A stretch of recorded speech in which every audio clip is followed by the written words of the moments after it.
Good morning, ladies and gentlemen. I welcome you to the first podcast of the Forum of Free Enterprise. As many of you are aware, the Forum is a non-political and non-partisan organization founded in 1956 by the late Mr. A.D.Shroff. The main object of the Forum is to educate and create awareness among the public on economic affairs and policies. It has a particular focus on engaging with India's youth through various activities with the objective of making them informed citizens. Today, we have therefore decided to launch an India series of podcasts in which we would like to fight the trends and we would like to bring out the influencers who are shaping India's emergence as a global economic power. But before I do that, just a few words on A.D.Shroff. A.D.Shroff, as you know, was one of the stalwarts of India's economic growth. He was responsible for the setting up of several multinational institutions like the ICICI and other banks. He was, of course, himself the chairman of the Bank of India and the New India Assurance Company and the director of several Tata Group companies. A.D.Shroff was one of the two delegates, non-official delegates, who was invited at the Bretton Woods Conference, which was responsible for the setting up of the World Bank and the IMF.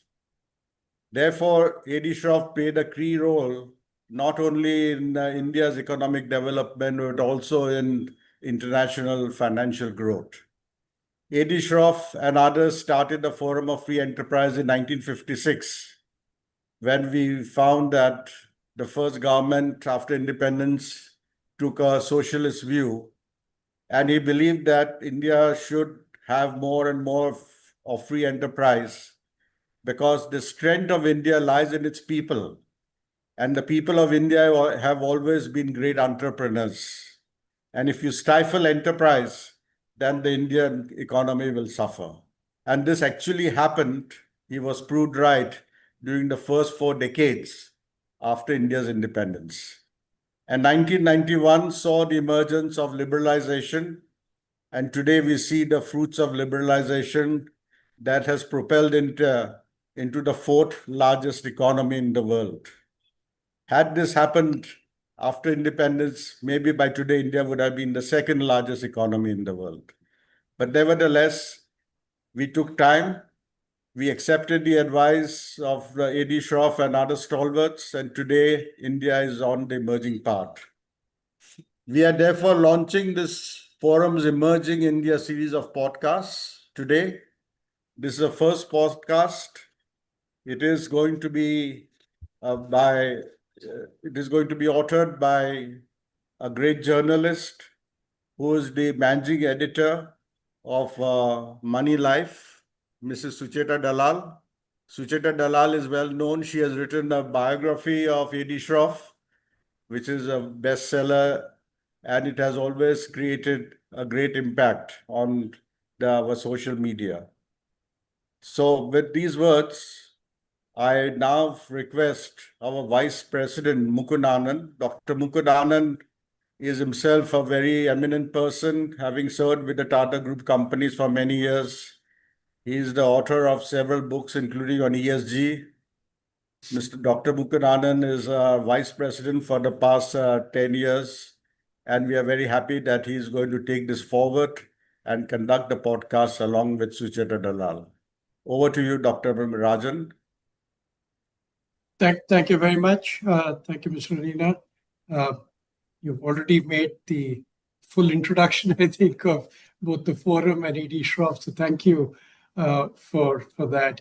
Sucheta, great honor to interact with you. Congratulations on your very readable biography of A.D.Shroff. It's been, I think, over 2 decades, 2.5 decades almost since the book came out. But I must say it has aged very well, which is the hallmark of a great book.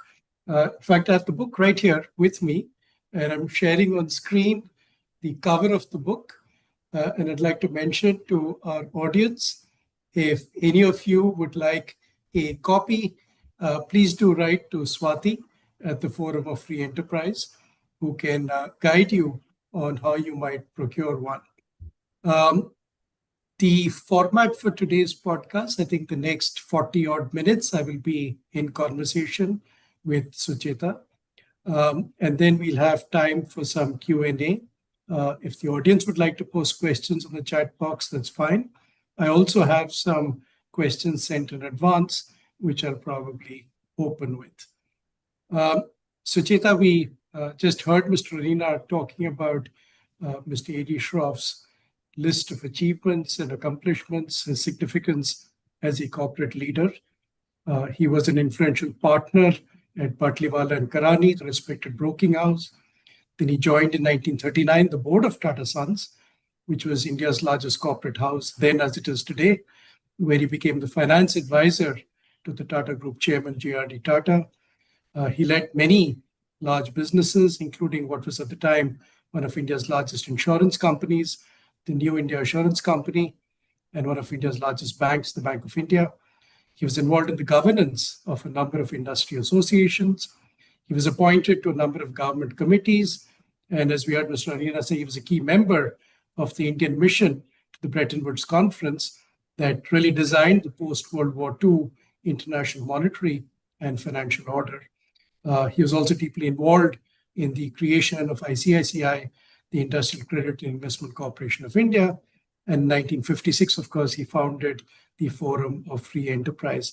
So as your book cover says, he was truly a titan of Indian industry.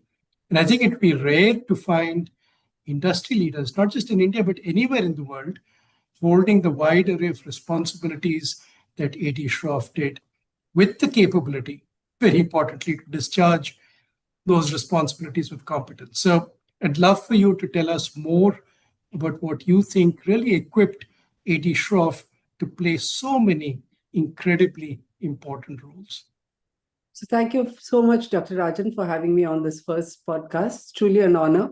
And I must say, I really enjoyed myself writing this book. When I came into journalism sometime in the 80s, I used to be asked to cover Nani Palkhiwala's budget talk sometimes and the A.D.Shroff memorial lectures.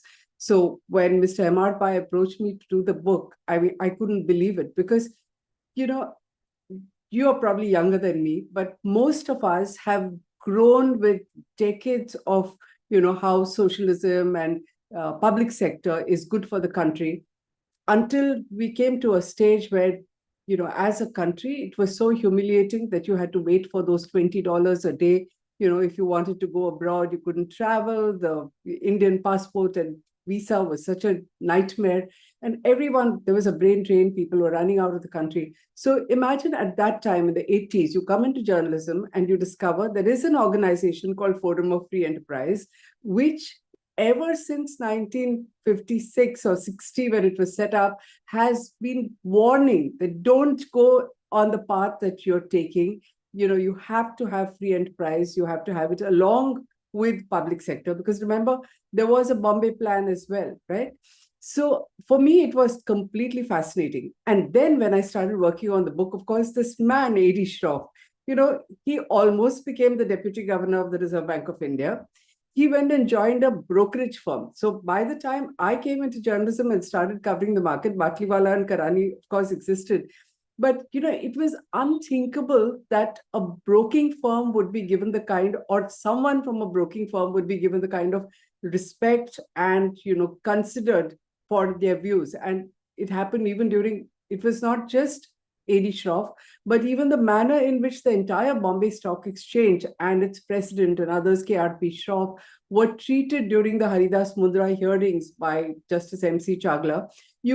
You know the kind of standing that was there, right? So it was a different world, and it was really fascinating to get into it. And then the more I sort of looked, the more you sort of peel the onion, it goes beyond biography. And you realize why this man was equipped to do all the things that he did.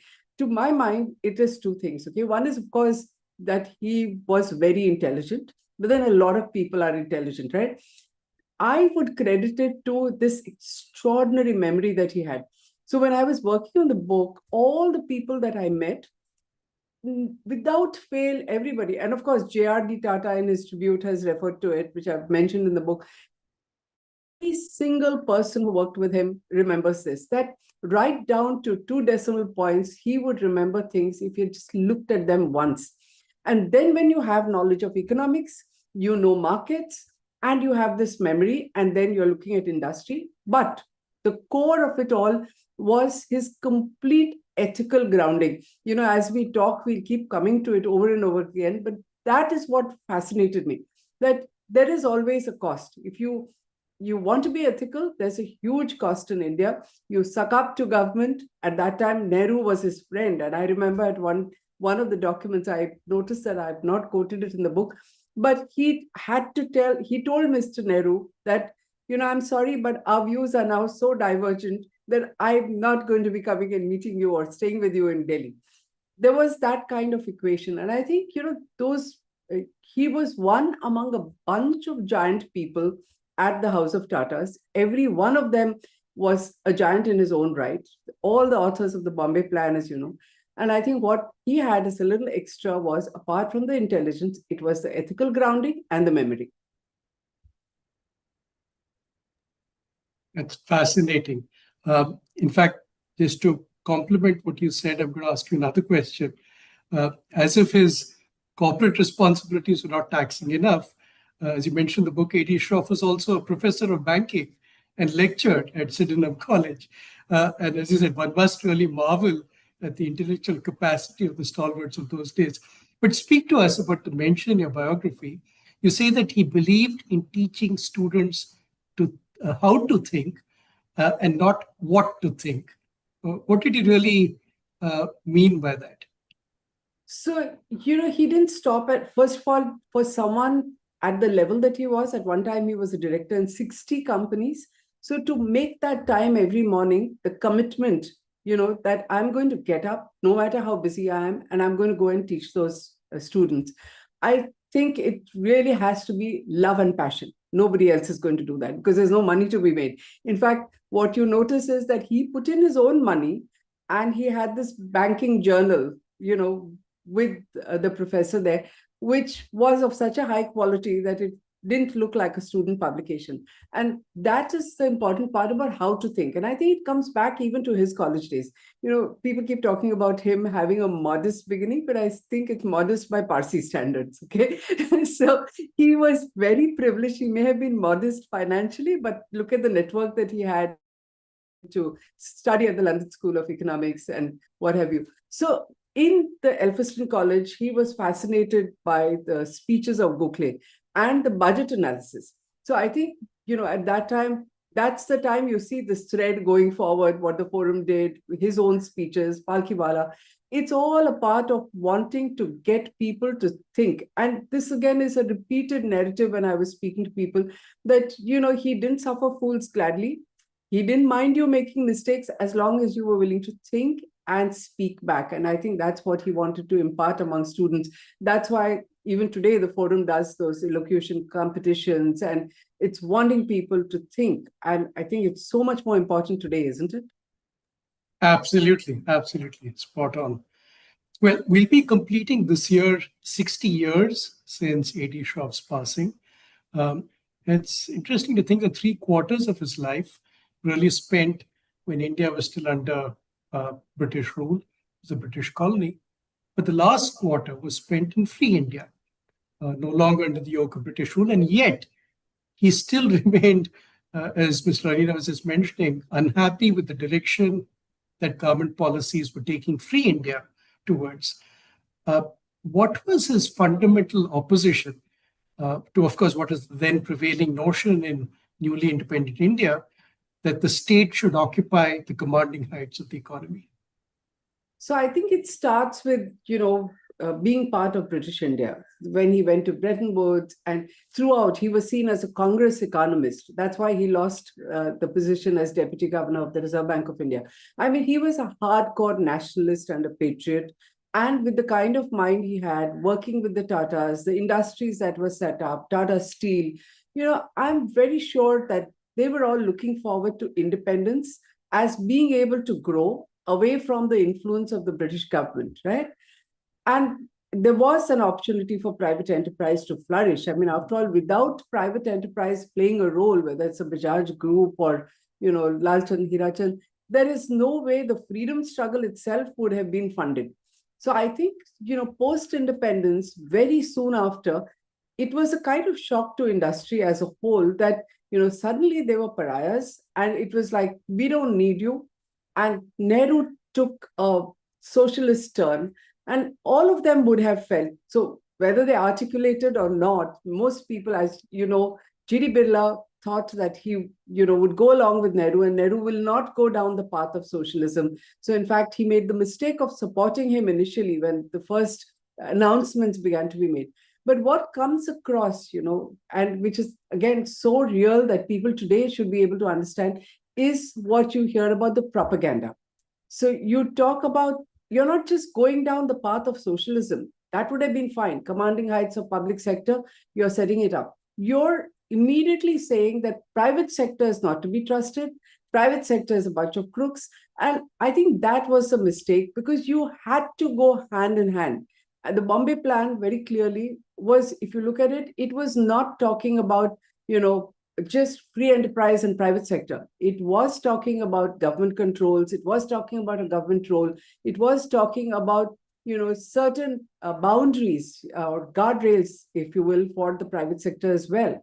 But it looked like, from what one reads, that Pandit Nehru just simply did not want to look at it. And I think there's a lot of anguish and anger in the fact that he took a stand. And he was one of the only ones who could possibly, he was a professional. He wasn't an industrialist on his own, which is why he could step away from the House of Tata, set up the forum and take a stand. And of course, it was fortunate that we had someone at that time who had the credibility, who had the standing, and who had the courage to speak out.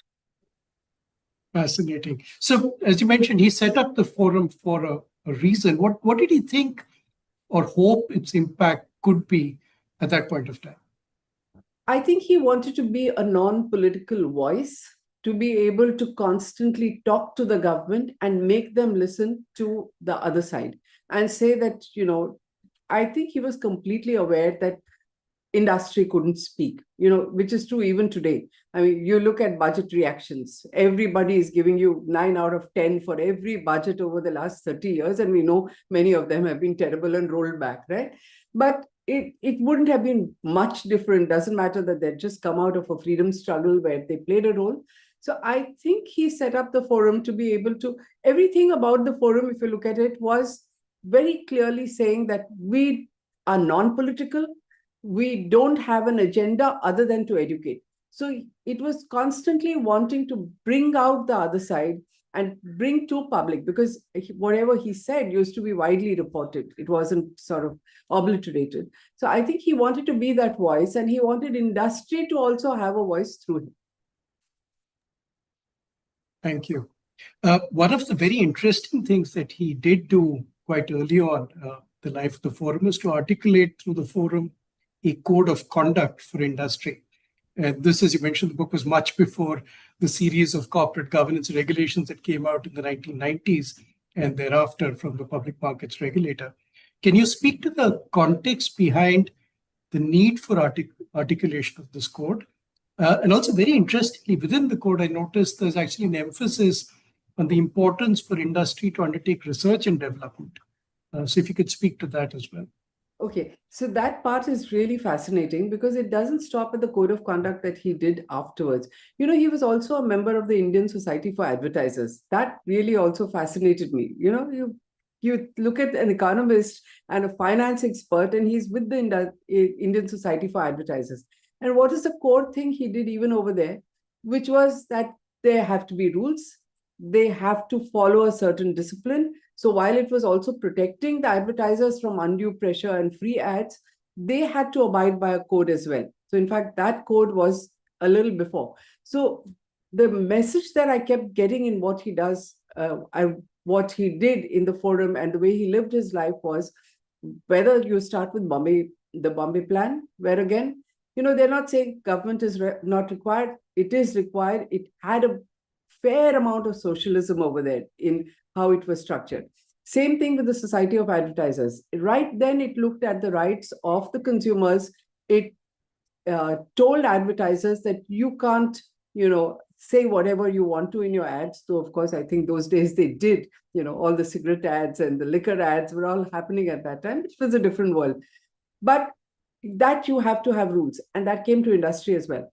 It also was a way of saying that when the government is constantly saying, if you notice, he talked about insurance well before it was nationalized. He kept saying, there are a few bad eggs, act against them. Don't tarnish the entire industry. The government chose to nationalize insurance instead of going after them. I think that remains true even today, that government, instead of acting against people, against wrongdoing, they have rules and red tape that they bring to everyone. So his way of having a code was to be able to make a distinction between those who follow best practices, whether it is with their employees, whether it is labor, whether it is research and development, how you sort of deal with your products in the marketplace. It covers everything. I mean, I don't think the code in 1990, the Cadbury code, which CII then copied, had even a para more. I've quoted it in a nutshell in the book, but I don't think they had even one additional thought in 1990 than there was over there. So the message all the time was, the forum was saying that we are not saying private sector can do what it wants and profiteer. We are saying there will be rules. We are saying there will be an ethical code. And we are also telling you, go after the bad eggs. But clearly the government was not in listening mode. And the focus on research and development. We're hearing so much today about the fact that even today, corporate India is spending so little on R&D. What sort of was his sort of forecast of the importance of R&D and his exhortation to companies to spend more on research and development? I have not been able to get too much on that because companies did not spend at that time, right? And even when it came to stock market research, I think he was one of the few people who actually sent, before they made any investment advice, long before broker research, became fashionable in the 90s when foreign institutional investors came to India. You would notice that in New India Assurance, G.S. Patel was another legendary chairman who studied under him.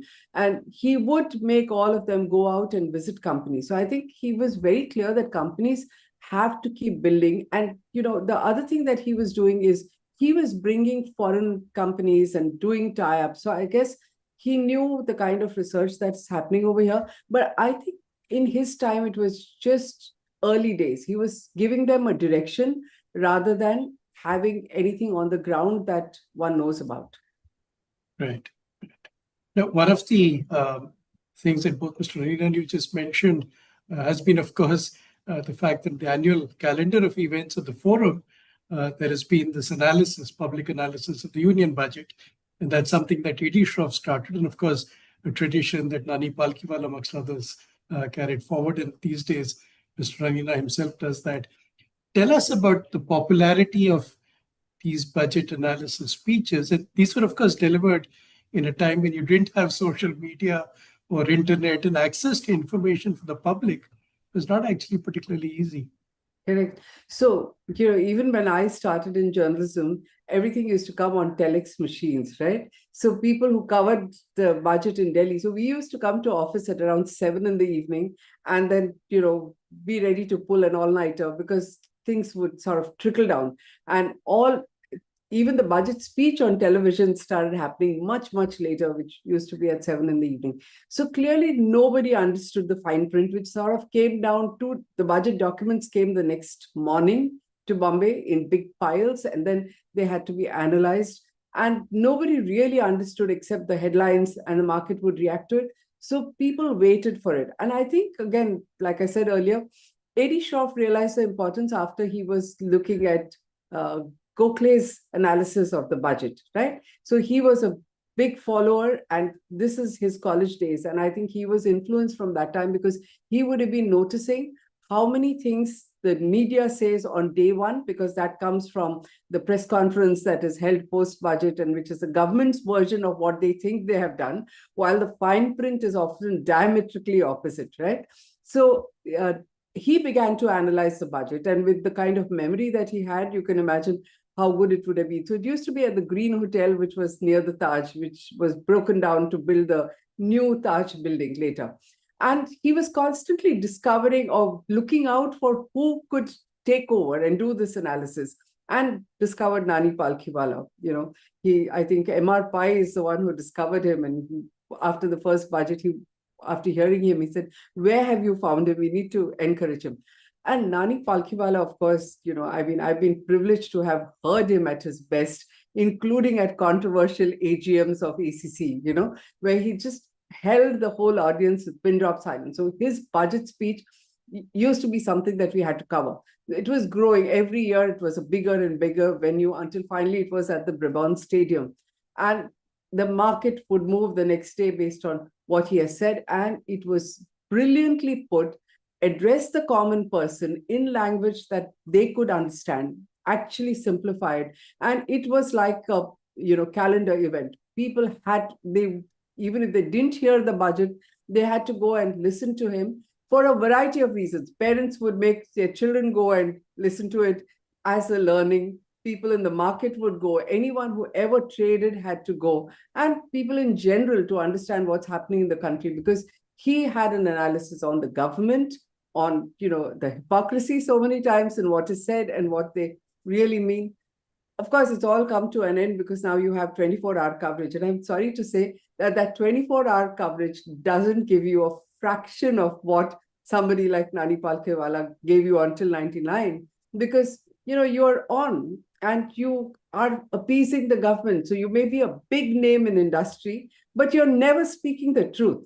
The importance about A.D.Shroff or Palkhiwala was that they spoke truth to power. And that is why I love doing this book. It was people of the kind that I love and respect. Fascinating. In fact, my next point is actually about speaking truth to power. And that's a consistent theme in your book about A.D.Shroff. So right at the start of your book, and this is more for our readers, there's a reference to the letter that A.D.Shroff wrote in 1936 to the first governor of the Reserve Bank of India, Sir Osborne Smith. So Smith, as you mentioned earlier, also was trying to bring him on board as deputy governor, but was struggling to overcome concerns of the British government. He was seen to be, quote unquote, a Congress economist. And A.D.Shroff, you write in his response, wrote, and I'm quoting this, "Frankly speaking, it does not matter two brass buttons to me what government may or may not think of me. I have not so far sought any patronage from government officials, nor do I intend to," unquote. And of course, after India became independent, A.D.Shroff continued to be somebody who spoke his mind, as we saw with the Forum of Free Enterprise as a platform. He publicly opposed what he believed were wrong government policies, including major initiatives such as the nationalization of the insurance industry. He believed that a socialist orientation bred red tape, waste, and corruption. And as Mr. Ralina was saying, he resisted the stifling of individual initiative and entrepreneurship by excessive regulation and control. And yet, all along, many of his peers who faced the same challenges in industry were silent and reluctant to challenge the government and the bureaucracy. So, Sucheta, you've already reflected somewhat on this, but can you tell us a little bit more about this streak in A.D.Shroff? What gave him that courage of conviction? And would you hope there are lessons that today's corporate leaders might take away from his stance, his attitude, his approach to these controversial issues of his times? You know, to my mind, he was just unique. And I think he did not hanker after power. In fact, he has created so many industrialists. He helped them get money. He was like a venture capital, an angel investor. He recognized talent. Even the Shapoorji Pallonji group, you know, he is the one who gave Mr. Pallonji his first break. So I think it was very unique, where somebody who acted as a catalyst, who had the network, he knew the royal princes, he could raise money, whether it was for the Tata Group or for industry which he wanted to support. He set up Investment Corporation of India. And yet, not to set up something on your own, not to have your own fund and try to make money. I mean, there's nobody like that. The reason why people get silenced is because they have some interest, right? You're either hankering after a position, which he never did. It would have been such an honor, right, to be the deputy governor in 1944, pre-independence. And why was he rejected? Because he was seen as a Congress economist. And what does Congress economist mean today? I mean, in today's context, given our audience, we have to tell them it doesn't mean that you're a fan of Rahul Gandhi. It meant that you're a patriot, you're a nationalist, you were part of the freedom struggle, you stood for India, right? And that is why he could easily have kept quiet about some of his views and, got that position, because it would have been such a, glass ceiling breaking kind of position. But he didn't, as he says, I don't care to brass buttons. And that's been the way he lived his life throughout. There was another episode later when Pandit Jawaharlal Nehru sent the finance minister to meet him and told him bluntly to his face that, shut down the forum. The prime minister wants it shut down. And he just raised his hands and said, look at these hands. They're clean hands. Do what you will. I'm not shutting it down. I mean, how many people can you think of even today or in the 80s or in the 70s who would dare to say this to an emissary of the prime minister who's himself a finance minister? I can't see it happening. So I would, I think it's so sad that A.D.Shroff is not recognized a lot more, because the kind of propaganda that happened during Pandit Nehru's time, got worse during Indira Gandhi's time. It was all bank nationalization happened at that time.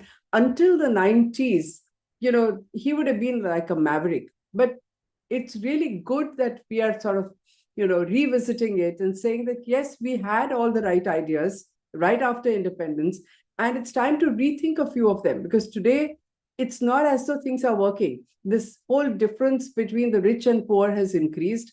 And, you need an A.D.Shroff even today to be talking ethics, to be talking code of conduct, to be talking about responsibility, and to be talking the Bombay Plan, actually, right?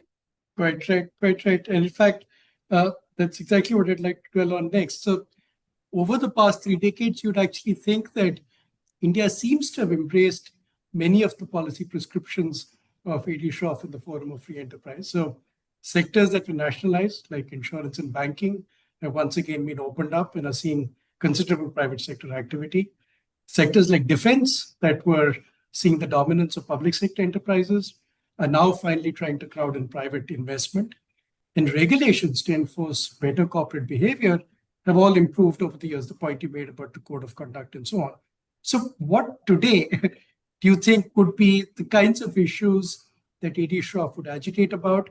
What would be the significant elements, if any, that you think are still left over from the agenda that he wanted to prosecute back in the 50s and 60s? One of the things that I constantly feel he would have been agitated about is the concentration of power with just a couple of industry groups. I'm sure A.D.Shroff would have been speaking out about it all the time. And the divide between the rich and poor, the gap has been increasing. The rich have too much of money. And there is a need for us to sort of, rethink and look back about what needs to be done, because everybody knows that a country cannot progress with, just average numbers and saying our GDP is growing because it's concentrated in the hands of the top 2%. You have to take the entire population along. And I think if A.D.Shroff was around today, he would have gone back to the Bombay Plan, and he would have been saying that, we're going too far. We need to take everybody along. And there are lots of codes and red tape and the use of technology effectively.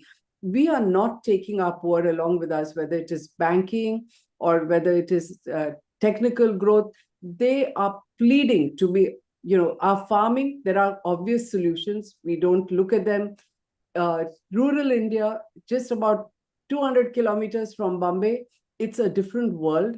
We talk about electrification, how many people actually have it? You have technology, you have solar power, cost has gone down, but is it reaching people? We then have environmental pollution. You need to recharge your lakes. There are few maverick NGOs who are doing this. There are very few people. You're always celebrating one good bureaucrat who's encouraging people, or one good minister who's done something, but it's not across the board. It's not a policy.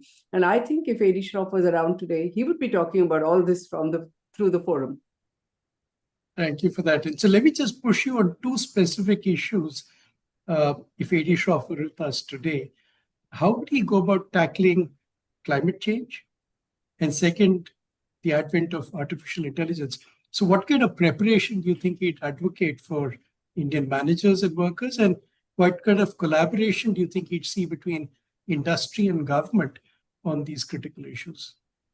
So, actually three things. One is, as a venture capitalist or an angel investor, wasn't he ahead of his time? Investment Corporation of India, it was doing what all the startups need today, right? Funding. And most of this funding has come from abroad. It has been foreign funds who have supported Indian startups, and they've also made the money. Yes, Indian industrialists have come in, but they are really very small numbers. So if you had an Investment Corporation of India, I think it would have been around thinking along these lines much before, without having to wait for foreign funds to come in. So things would have been different. The unit trust was again an idea that he proposed. Mutual funds. Today we are happy that mutual funds balance foreign institutional investors. But if we had gone along the path instead of not allowing them till the 90s, it would have been a different country, right? So similarly for artificial intelligence, I think he was always one of the first to embrace technology. So the technology always has good and bad. It's too early. I'm not an expert. But what I see and read is that countries like China are beginning to teach students at the age of 6 to understand technology and to see the direction. While I don't think India is anywhere near even recognizing it or changing school books. So given his focus on education, I think this is something that A.D.Shroff would have been pushing for, that we have to understand this and we have to get our youngsters, probably at the age of 6, we would probably be on par with China and start educating them about how the world is going to change, study it, and impart that knowledge to students. I think that is one thing that I see happening. For climate change, again, it comes back to it. We're sort of looking into crystal gazing to think of how he would think. But I'm only sort of painting it in the narrative that we have from the book, which is the code of ethics for advertisers, the code of ethics for industry. So part of it would be that you don't pollute your rivers, you don't, you conduct yourself in a certain manner. You have to worry about climate change because industry has done this, right? So you have to take mitigating actions. And today, with the kind of corporate CSR that you have, which is mandatory, I'm sure he would have been pushing people to use that, to make a difference in terms of environment. Thank you. Thank you. I'm glad you also touched upon the importance of venture capital. And as you mentioned earlier, A.D.Shroff himself was a keen believer in new ideas and entrepreneurship, and he promoted dozens, maybe much more than that, of entrepreneurs. And at one time, as you said, he was, before regulations, of course, changed, serving as a director in over 60 companies. How do you think he'd feel about the startup culture in India today? And also, do you think he'd have anything to say about the role of large corporates these days in supporting startups and supporting entrepreneurship? I think he was doing just that, right? He was supporting startups. I mean, whether it is Shapoorji Pallonji, he looked at the person, and this was his message in the book, that look at the person. If you are confident, back him. And there is one story that I've quoted where Bank of India asked, what is the collateral? And he said, it's my collateral. I mean, it would just not be okay today, given the kind of bad loans that are written off. But I suppose, again, it was the individual and the standing that he had, that he was ready to stick his neck out so much. And of course, the Investment Corporation of India did make money. There was, of course, some, some worked, some didn't. That is, again, the sense of startups, right? Or venture capital, that some will fail and some did fail. And those which needed backing, even if it meant that he gets onto their board as chairperson and starts looking at them closely, he did it. And I think that's how he would look at startups today. He would have been right there ahead of anybody else looking at this. And that's why I said that hopefully it would not be foreign institutions who would have made all the money. It would have been Indians, maybe the House of Tatas, in the forefront, rather than the Ratan Tata Fund, which came out only recently, right? It's a small one, right? Maybe the House of Tatas would have been, the big daddy in this field, if he had influence on the group, of course. Thank you. So I think we've had some tremendous food for thought. Thank you so much for taking these questions. As I mentioned, we had some questions already shared with us from the audience. If it's okay with you, could I take up 2 or 3 of these? Certainly. This first question is from Mahesh Bhatt. It's really around the fact that there has been some amount of judicial activism, and there have also been a range of actions in the last few years pursuant to the Insolvency and Bankruptcy Code. So Mahesh's question is, would you feel that crony capitalism in India today is now on the back foot, or does more need to be done to tackle it? I think crony capitalism today is on the front foot, and I think a lot needs to be done. And I think this is the part where, if we were talking, we need someone like A.D.Shroff to be able to speak out, where a government cannot go after him because of his stature and his standing, because there are too few people afraid to speak about it today. The ones who are speaking are too small, some media and whatever, and it's not being heard. Gosh, okay. This next question is from Ritesh Gulrajani. And this is about a point you touched upon briefly, Sucheta. This is about MSMEs. And his contention is that MSMEs are today struggling in India. How do they deal with an unsympathetic bureaucracy? That is true. In fact, MSMEs really have a hard time because we have a judicial system that's all but broken and expensive.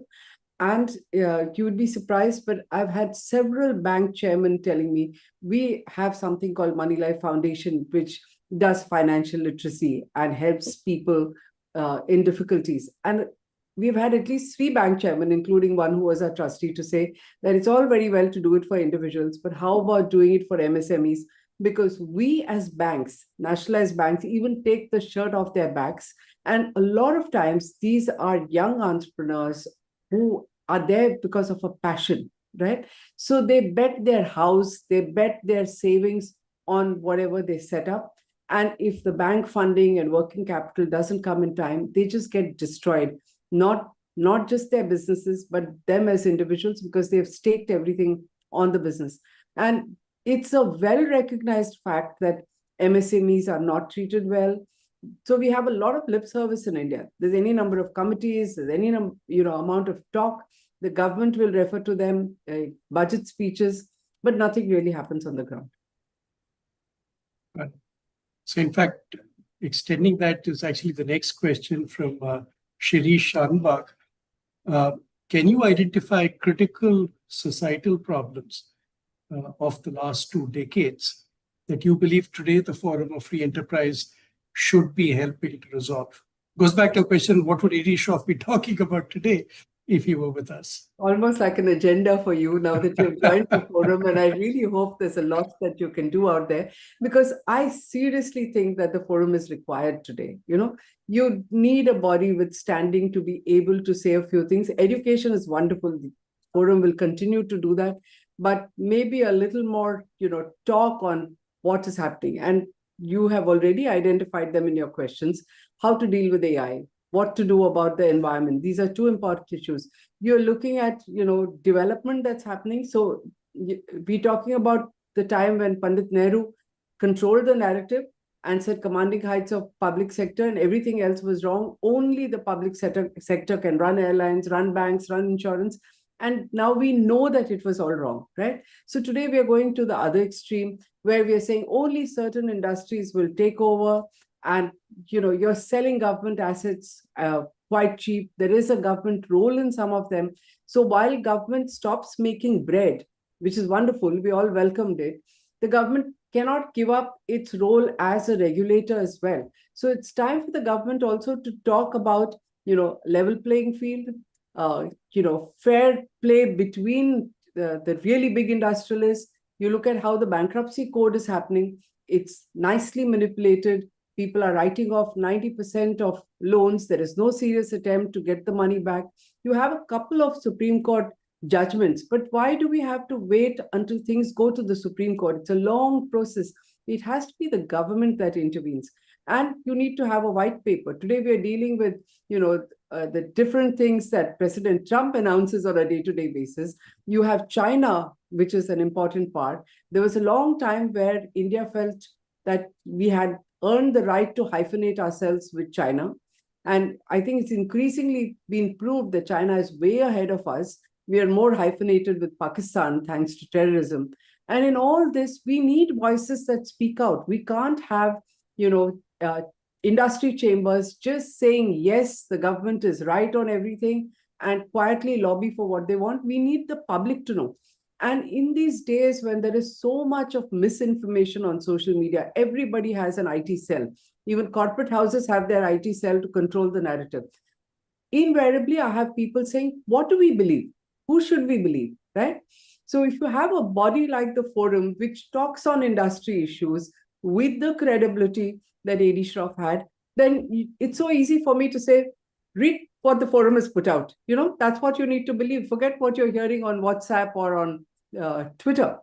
You have to have a credible voice, which is non-partisan, which is not a lobbying organization for industry, and which is not political. And that's what the forum was. And I think we need to revive it. Fantastic. I think you've just prescribed our agenda now for the rest of this decade. Thank you so much, Sucheta. This has been a most educative session and a brilliant way for us at the forum to really kick off our Emerging India series. Thank you so much for helping us to launch this. I really enjoyed it. And as you can see, I love talking about A.D.Shroff. Fantastic. And one can also see why the government honored you with the Padma Shri. I hope many more recognition and awards. We really want to acknowledge your contribution, not just to journalism, but actually to the freedom of thought in this country. So keep up the great work. And to our audience, I'd like to say thank you all for your interest and participation. We hope to see you back for more of our webinars. By the way, if there's anybody who would benefit from today's excellent interaction with Sucheta, a recording of this podcast is available on the forum's YouTube channel. And finally, my grateful thanks to Swati and the forum team and to our webcast partners, 24 Frames Digital, for your hard work and all the arrangements for today's webinar. Thank you very much, everyone. Thank you. Thank you.